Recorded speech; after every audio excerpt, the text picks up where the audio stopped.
Hola, en el programa de hoy vamos a entrevistar al profesor de Derecho en Seguridad Social, el doctor José Luis Di Lorenzo, quien nos va a develar o a sacar de algunas dudas que surgieron respecto a uno de los últimos anuncios que hizo la presidenta sobre los programas de construcción para viviendas únicas. Bueno, lo que nos interesa saber es cuál es el conflicto con los fondos, de dónde salen los fondos y si efectivamente esto afecta a los saberes de los jubilados.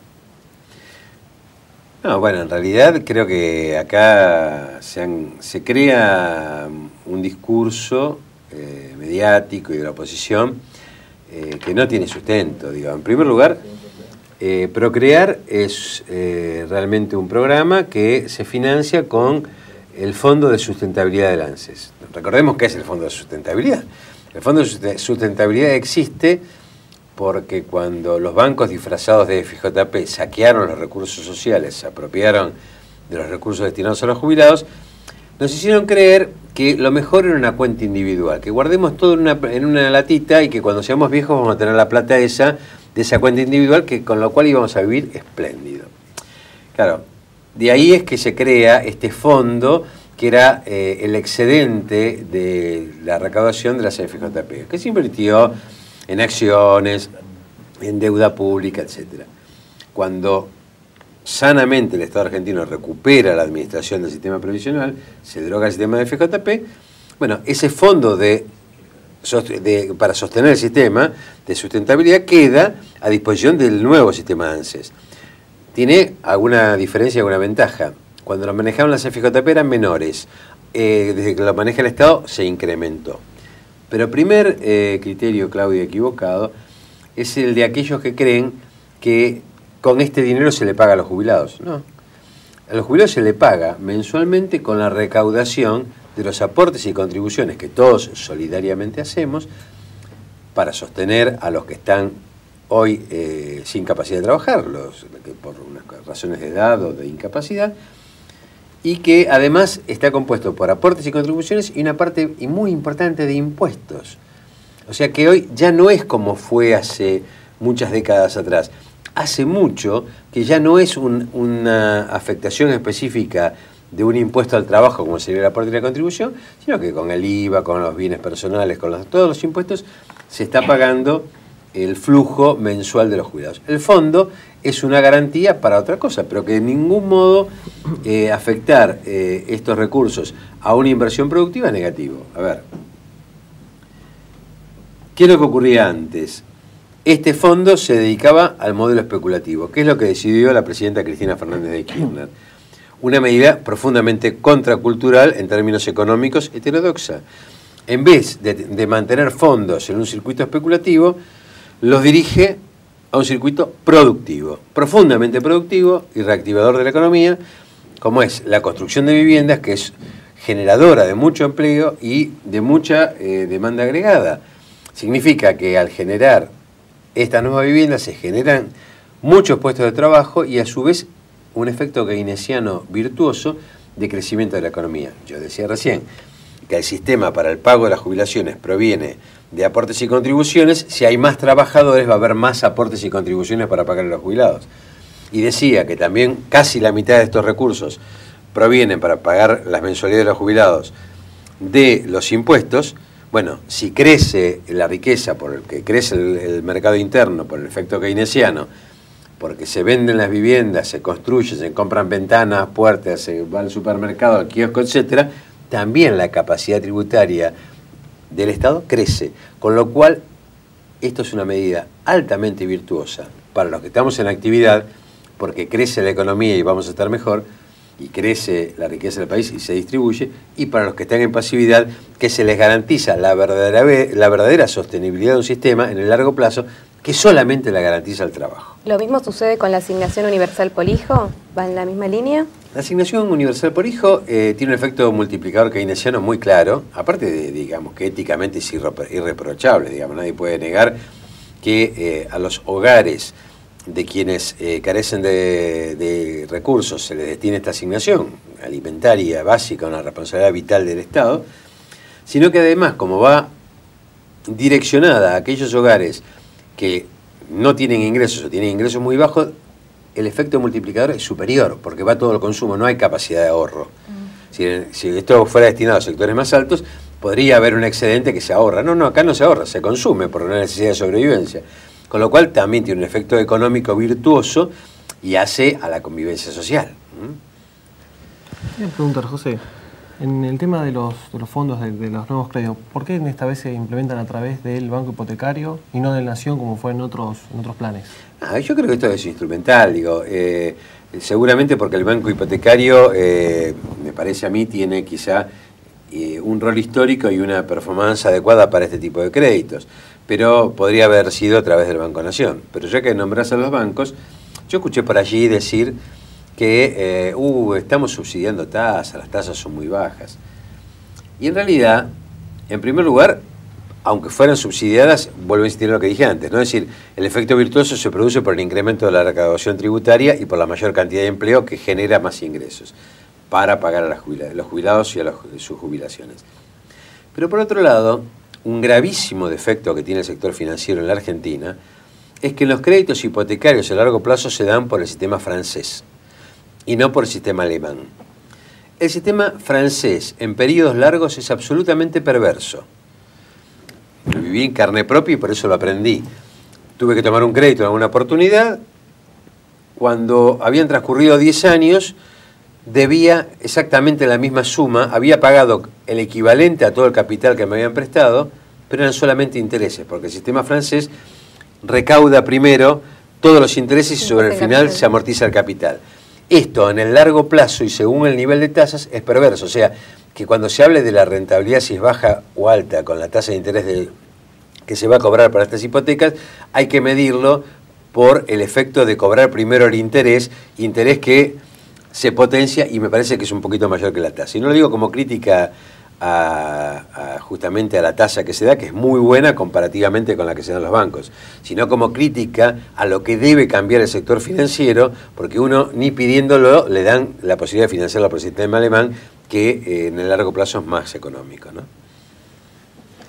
Y aún así, bueno, este crédito salió desde el Estado. ¿No había una forma o no existiría alguna forma de generar o hacer que los bancos, en vez de prestar para el consumo, que les es mucho más conveniente aún con esto que está diciendo, para obligar a que los bancos también colaboren en el sentido de dar créditos hipotecarios también ellos a tasas bajas? Yo creo que los bancos no dan créditos, no vienen dando créditos hipotecarios porque no les conviene, porque su negocio, su poder frente al mercado es tal que les conviene más que consumamos con la tarjeta de crédito. O sea, el modelo consumista nos lleva a consumir rápido, pronto y con mucha capacidad de recaudación fácil, sin riesgo. La tarjeta de crédito normalmente se la dan a los asalariados o a quienes tienen recursos como que garantizan poder pagarlas. Vienen atadas con una autorización de usar el descubierto de la cuenta corriente a la que vienen vinculadas, con lo cual son de fácil ejecución. Los bancos prestan a tasas usurarias hoy en día, por un método más rápido que la tarjeta de crédito y no tienen interés en hacerlo vía créditos hipotecarios. Creo que esta es otra política que todavía nos debemos en el Estado Nacional, que es esta nueva carta del Banco Central, creo que va direccionada en este sentido, a que el Banco Central recupere un rol orientador de la inversión y orientador fundamentalmente del nivel de préstamos de la cartera de créditos, que desde el Banco Central debe marcar las pautas para que se recupere esto que se perdió en el sector privado. Y el Estado, en definitiva, lo que está haciendo es suplir la ausencia del sector privado, porque ante la ausencia de crédito hipotecario, bueno, sale a otorgar crédito como una medida ejemplificadora, orientativa, pero lo hace, bien hecho está, para quienes no tienen ninguna vivienda, no lo hace para quienes tienen capacidad de pago. Los bancos suelen prestar al que tiene posibilidad de repago. El Estado prioriza a quien tiene menos garantía o no tiene posibilidad de tener otro inmueble previo al que está pidiendo, su primera vivienda, como se está financiando esto, ¿no? ¿Vos podés compararlo, podés compararlo la iniciativa del Gobierno Nacional con el que anunció el Gobierno de la Ciudad en cuanto a los créditos de vivienda? No, bueno, el Gobierno de la Ciudad hizo viene acotando y restringiendo lo que era el plan del Instituto de la Vivienda, prácticamente haciéndolo desaparecer. Luego está el sistema a través del Banco Ciudad, lo que se está proponiendo, pero bueno, me da la impresión que la lógica del Banco Ciudad es una lógica mercantil. Y la lógica pública no necesariamente tiene que ser igual a la mercantil, porque la eficiencia del Estado no está dada con la misma lógica del privado. Hay una rentabilidad social que tiene que ser tenida en cuenta por las políticas públicas, no necesariamente una rentabilidad financiera, ¿no? Pero déjame decir algo más. Mirá, un tema que yo creo que creo que hay que tener en cuenta es que se cuestiona, se plantea que usamos la plata de los jubilados para pagar estas viviendas. Esto es como la indigestión, ¿no? Es decir, ¿qué comí anoche que me cayó mal y no sé cómo me vengo alimentando en los últimos tiempos? Los que se desgarran las vestiduras diciendo que estamos usando la plata de los jubilados, no dicen, omiten deliberadamente, los medios de comunicación, La Nación y Clarín eran dueños de FJP, o sea, no lo dicen porque era su propio negocio, ¿no? Y miembros de la oposición que lo votaron, que cuando estaba el sistema de las AFJP, esto era muy sencillo. Lo que perdimos en concepto de costo de transición por un sistema que saqueaba los recursos sociales, equivalía a una suma enorme de viviendas. ¿Pero por qué? Porque las AFJP atesoraban el dinero nuestro y ese dinero nos significó un costo a todos los argentinos durante los 14 años que duró el sistema de FJP del orden de los 100.000 millones de dólares. Esto, cálculos hechos por Gerardo Gentile, por ejemplo, que es lo que nos costó endeudarnos para poder financiar el déficit que esta transferencia de recursos generaba. Entonces yo me puse a hacer una cuenta para que nuestro vecino de San Isidro, nuestro televidente, los que escuchen o vean este programa, adviertan de qué se trata. Yo hablo de 100.000 millones de dólares y es como, no sé, hablar de 100.000 millones de caramelos, digo, uno pierde dimensión. Pero crear toma el valor básico de la vivienda en 200.000 pesos. Puede dar un poquito más, pero estaba tomando un valor de 200.000 pesos por vivienda. Entonces hice una cuenta muy sencilla. 100.000 millones de dólares, que fue lo que drenó por culpa de las FJP, cuando nadie se quejaba de que la plata de los jubilados se la llevaron los bancos, a 4.51 el dólar da 451.000 millones de pesos. 451.000 pesos, 451.000 millones de pesos dividido 200.000 pesos, que es el valor de cada vivienda, arroja 2.255.000 viviendas. ¿Ustedes saben que el déficit habitacional de la Argentina es 2.100.000 viviendas? Hay 2.100.000 hogares que no tienen vivienda. Es decir, la estafa del sistema financiero que se quedó con los recursos sociales, haciendo oídos sordos todo el sector político que lo acompañó, o siendo cómplice de este saqueo, y no hablando de ningún efecto de corrupción ni de saqueo, ninguno de los medios que después se rajaban las vestiduras, siempre acusando a unos u otros, significó que nos robaron a los argentinos haber solucionado el déficit habitacional que nosotros todavía tenemos. Y no solo eso, no solamente hubiéramos hecho esas 2.200.000 viviendas, que en vez de ser plata que se llevaron los bancos o que nos hicieron gastar, serían de los argentinos, sino que además se hubiera generado el empleo que faltó tanto en la década de los 90 y que nos llevó a la crisis del 2001. Digo, cuando hablemos en serio y veamos con profundidad las cosas, ¿no? Otra de las críticas es... Perdón, nos tenemos que ir a un corte, 2 minutitos y volvemos. Gracias.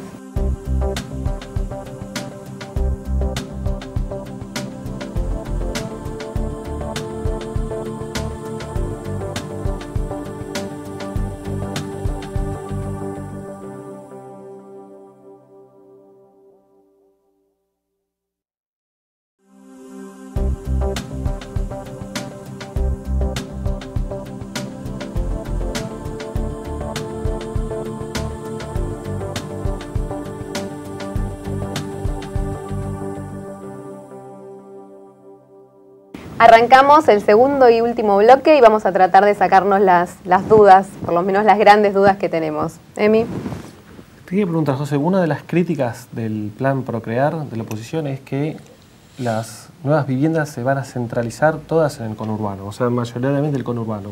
No, bueno, eso es ignorancia. O sea, el anuncio es un plan nacional las tierras que se están, a las que como complemento para los que no tienen terreno, se están ofreciendo son en todo el país.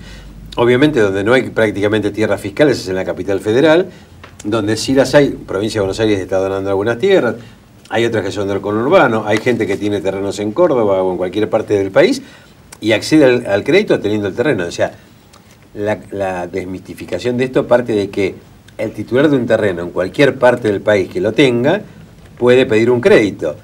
Ahora, para quienes no tienen terreno dependerá de donde hay tierras fiscales. Pero bueno, a mí cuando se critica sin proponer algo mejor no me alcanza. A mí me gustaría realmente que en una etapa posterior siguiéramos calificando la construcción de viviendas de un modo quizás más planificado, más ordenado. Me gustaría, yo sueño con las ciudades de integración que propone Cirigliano para la relocalización productiva, pero en la etapa que sigue. Pero uno no puede criticar lo que está bien hecho simplemente porque está en la oposición. Esto no lo comparto. Y yo tenía una pregunta que me quedó con antes de lo de los fondos. Al final, bueno, este nuevo esquema permitió pagarle a un montón de jubilados a través de la moratoria, hacer este programa de viviendas, pagar la asignación universal por hijo, pero no puede alcanzar para pagar el 82% móvil a los jubilados. A ver, ahí ese es un tema interesante. A ver, se habla mucho del 82% móvil. Primero, ¿qué es el 82% móvil? El 82% móvil está en el ideario colectivo como la panacea con que si llegamos al 82% somos todos felices. Esto fue una creación del gobierno de Frondizi, que era el 82%. ¿Cómo se calculaba? Del último, a ver, si yo había tenido una carrera de 30 años de servicio, bueno, ¿cuánto ganó hoy? El 82% de eso iba a ser mi jubilación. Esto luego fue mejorado y se tomaba el promedio de los últimos años para dar un nivel real y potenciado. Pero lo interesante de esto, que ese 82% no se cumplió nunca en la Argentina. Ese primer 82% no se pagó prácticamente y llevó a una cantidad de juicios que cuando vuelve la democracia y gobierna Arturo Illia, por ley se paralizan los reclamos y no se cumplen las sentencias. Con los mismos argumentos que años después el gobierno de Alfonsín tampoco va a pagar las sentencias y va a decir que entra en crisis el sistema. Una ley, que es la 18037, producto gestada en el gobierno, un gobierno militar, pero técnicamente bien hecha, establece una movilidad tomando los 10 últimos años. Pero las jubilaciones son del 70 al 82. En realidad, llega al 82 el que tenía un enorme exceso de años de servicio. El común de la gente, todo el mundo llega al 70% de la jubilación. El tema es el 70 o el 82 de qué. ¿De qué haber? Entonces, lo que importa es el haber en actividad. Ejemplo, la inmovilidad del haber que se produjo en la Argentina duró 12 años. ¿Pero por qué? Porque el Congreso de la Nación, que tenía que, por la ley de Cavallo, aprobar en la ley de presupuesto todos los años la movilidad, no dio una sola movilidad. Todos los que hoy se quejan, muchos de los cuales fueron integrantes de ese Congreso, no dieron movilidad nunca, durante 12 años, a los haberes jubilatorios. Se dicta el fallo Badaro y dice dos cosas el fallo Badaro, que también están en el tapete. Por un lado dice la Corte al Congreso, dicten una ley de movilidad si no van a cumplir con la que está. El Congreso lo que termina haciendo es aprobar la ley que manda al Ejecutivo, porque el Congreso no legisló. El Ejecutivo crea la nueva ley de movilidad, que toma dos variantes que yo las repito siempre porque es muy interesante para el análisis público y político. Cuando sale la ley de movilidad, toma, por un lado, como una variable, el crecimiento de los salarios, que esto lo hacían todas las anteriores leyes de movilidad. Pero por otro lado, toma la recaudación tributaria. Debo confesar que mi culturización, que venía de las épocas del ajuste, no me gustó. Dije, esto va a tirar para abajo los saberes. Me equivoqué. ¿Pero por qué me equivoqué? Porque no advertí que, tenía que haberlo advertido, que estábamos en un cambio de signo político y que estábamos frente a un gobierno que no apelaba al ajuste estructural, sino a la inversión social. Con lo cual, la inversión habida durante los gobiernos de Néstor Kirchner y Cristina Fernández de Kirchner hizo que creciera más la recaudación tributaria que los salarios. Con lo cual, utilizar las dos variables fue virtuoso, fue mejor. ¿Y esto por qué lo digo? Lo mismo va a pasar con las viviendas. La inversión social hace crecer la riqueza y va a mejorar la distribución de la riqueza si seguimos en políticas de inversión como la que estamos sosteniendo en esta etapa. O sea que, bueno, la movilidad tiene que ver con esto, ¿no? Es decir, la movilidad tiene que ver con poder acceder a un mejor nivel de vida. Pero por otro lado, el segundo tema que plantea Badaro, el fallo Badaro, es que se cumpla con la movilidad anterior a la última reforma que hizo este gobierno, el Congreso en este gobierno.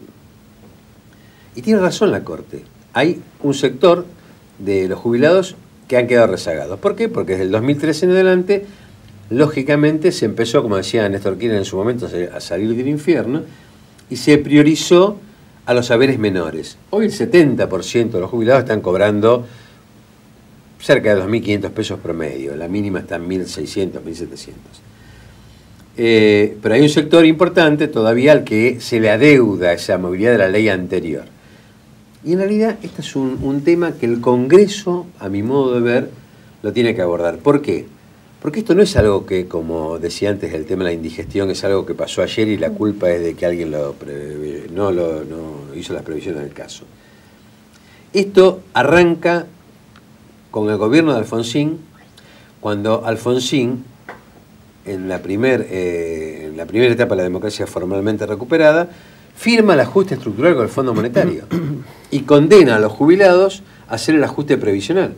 Este ajuste estructural que firma Alfonsín condicionó la inmovilidad de los saberes y el incumplimiento que se arrastró por años. Es decir, esta fue una fiesta hecha por todo el espectro político durante décadas y yo creo que con madurez el espectro político que se expresa en el Congreso debe afrontar cómo saldamos este aspecto que todavía se adeuda para reparar con los jubilados a los que todavía se les debe una movilidad. Esto no quiere decir que no advirtamos que venimos de 12 años de congelamiento de los saberes y de un periodo, incluso con la época de la Rúa López Murphy, no solamente de haberes estabilizados, sino deflacionados. López Murphy bajó 13% los saberes en su pequeño paso por el gobierno, ¿no? Yendo a algo más general, todas estas políticas orientadas a proteger, digamos, lo que es la seguridad social, los jubilados que se jubilaron sin tener aportes, la asignación universal por hijo, el tema de las viviendas, todo lo demás, ¿por qué considerás que se demoniza tanto a nivel mediático, a nivel sociedad en general? Creo que hay dos cosas, debe haber más, pero por un lado creo que hay ignorancia, por otro lado creo que hay una tendencia a creer que el único que tiene derecho soy yo y que el otro no lo tiene, ¿no? Es decir, mi derecho es mejor que el de cualquiera y al otro no, ¿por qué le voy a regalar lo que no hizo? Se parte de un falso concepto que es suponer que si una persona tiene, una mujer 60 y un hombre 65 años, como no puede acreditar o si no pudiera acreditar 30 años de servicio, es porque no trabajó. No, realmente sería fantástico que la masa de nuestra población hubiera podido vivir sin trabajar. Esto no es cierto. Que al día de hoy hay un porcentaje muy alto de trabajo no registrado. No, por eso, pero ¿por qué ese trabajo no registrado, Clau? Es decir, el trabajo no registrado es producto de décadas de un Estado que se retiró de ejercer el poder de policía porque se decía que si controlaba y combatía la evasión, por ejemplo, previsional, esto iba a generar desocupación, las empresas iban a ir, no iba a haber inversión extranjera. No, mentira. Pero de cualquier manera, el Estado que no cumplió con su poder de policía, luego, por un mandato del Banco Mundial y por la reforma previsional, endurece la ley, que es la 24241, que crea por un lado el negocio del CFJP y por otro lado un sistema absolutamente restrictivo. Señoras y señores, si no tienen 30 años de servicios efectivos, no los jubilo. ¿Pero cómo? Usted, Estado, tenía que controlar que hiciera mis aportes. Yo era la parte débil, era el trabajador. Si le decía a mi empleador que me pague, me echaba. Ah, no, si no tiene 30 años de servicio, yo supongo que usted no trabajó. En realidad, esto es parte del modelo dependiente, impuesto por el Banco Mundial, que tiende a que los estados no gasten dinero social, que ese dinero vaya a romper con el sistema solidario. No, que no haya sistema solidario, sí, que no haya sistema solidario, pero por otro lado es que los recursos sociales se restrinjan. ¿Para qué? Para pagar servicios de deuda externa. Y que la prestación en el mundo, es así, es lo que es la discusión en España ahora, sea meramente asistencial. y que cada uno con su ahorro individual vea cómo se arregla, y que no se pudo arreglar, que se embrome. Esto no es lo que pensamos, no es la cultura argentina, no es la cultura de América del Sur y no es la capacidad económica que nosotros tenemos.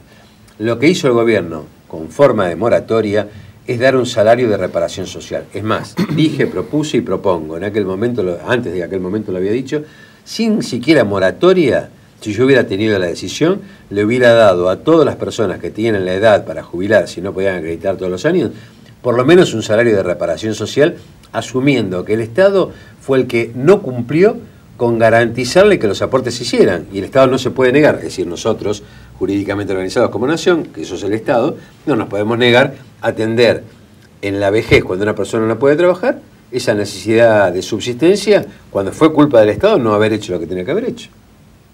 En la asignación universal por hijo hay un 20% de chicos de niños que no reciben ninguna seguridad social. En el futuro, ¿cómo lo puede proyectar el gobierno en lo inmediato? A ver, ¿cómo lo puede proyectar el gobierno? No lo sé. ¿Cómo yo creo que debería ser?